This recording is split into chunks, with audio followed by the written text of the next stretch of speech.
Hi my lovelies, I hope you're all safe and well. It's Mitch here. I'm just coming on to do this week's Facebook card reveals for you all. So, if you were drawn to card 1, we're going into the energy of winter, and it just sort of says here, the sacredness of pausing. And what's lovely with winter, obviously we're not quite there yet, but you know, winter is a time where we tend to sort of slow down, we tend to reflect, we tend to go a little bit inward. It's often a time where we sort of just, you know, retreat to our sort of sacred space, our home, and we just be quite still. So the sacredness of pausing, you're being encouraged to just go slow, to just go steady at the moment. Maybe stop and take in the view, the scenery, the energy around you, because sometimes we can get caught up in all these projects, all these commitments, all these things that we're meant to be part of.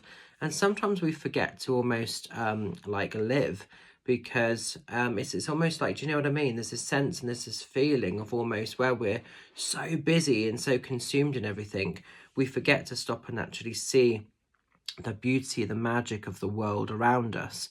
So I just feel some of you maybe have been really burning yourself out or really spreading yourself too thin, and there's a need to just pause, there's a need to just be sort of quiet and still and reflect a little bit and go into that space of actually knowing it's okay to take a rest, to take a recharge, to take a bit of a breather. And the magic of winter sometimes allows us to do that as well.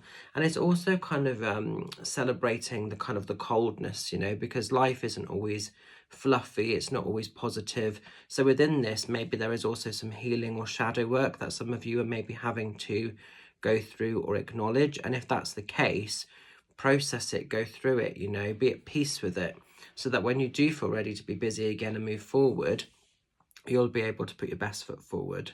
So quite an interesting card, that one, to sort of show, but definitely comes in with quite a powerful message if you've been drawn to card 1.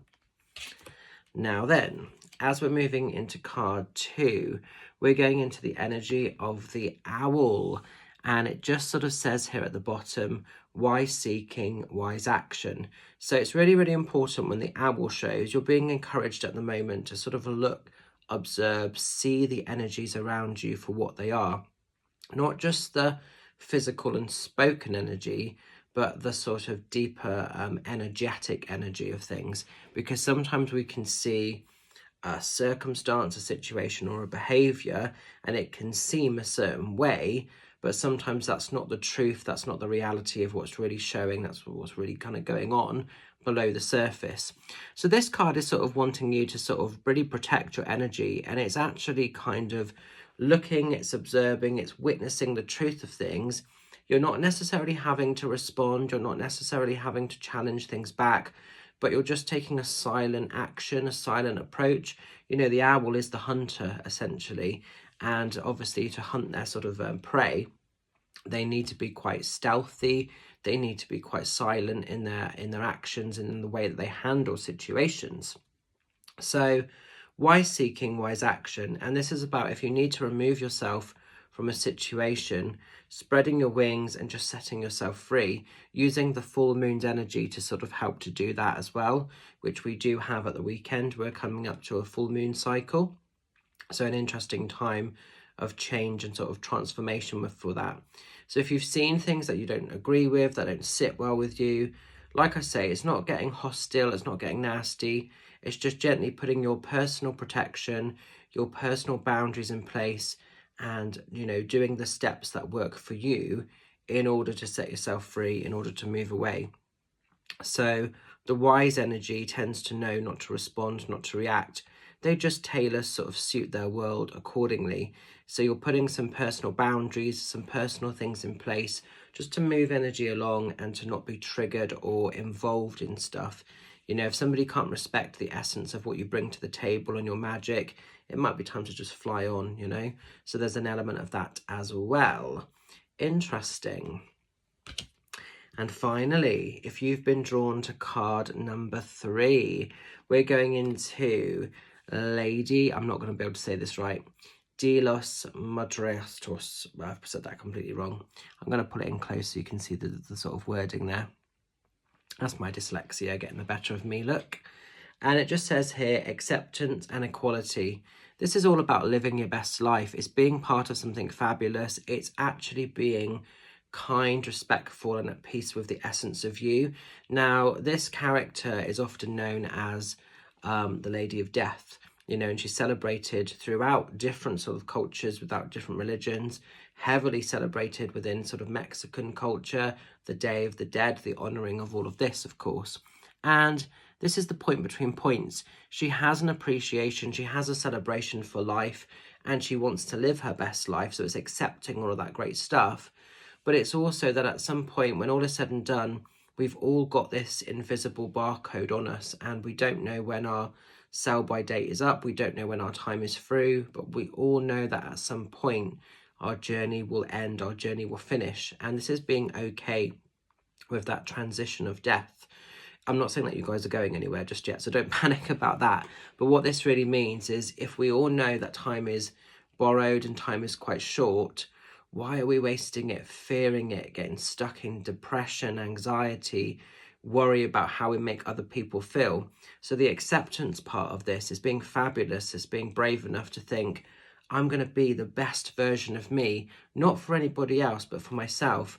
I'm going to be the best version of who I possibly can be, and harness and live the best life for me. And then the people that are meant to experience that and celebrate that with you will be on that journey with you. And those that are not, they will be moved to one side.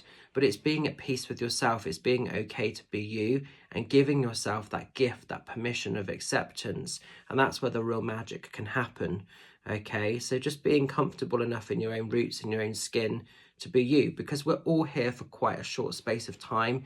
And like I say, when that time comes to be, you don't want to look back thinking, oh my God, I wasted so much time worrying about this, that, the other irrelevancies. Just get out there and sparkle and shine and live your best life. So it's almost like within this card, she's singing, she's dancing to the rhythm of her own journey, the rhythm of her own tune, and she likes it. She loves the tune that's being played. So an interesting one. So be real, keep it, you know, be sort of, I suppose, authentic and genuine enough to be yourself, and be okay with that. Be okay being you is the message there. So I'm going to leave these cards with you. I hope they resonate. I hope they make a little bit of sense. Stay well, stay safe, stay fabulous. Just a reminder that this coming Sunday, it is my big witches market, and psychic fair over in Westbury, Wiltshire at Lee Park Community Centre. So the event is free entry. It's happening from 11 a.m. up until 4:30.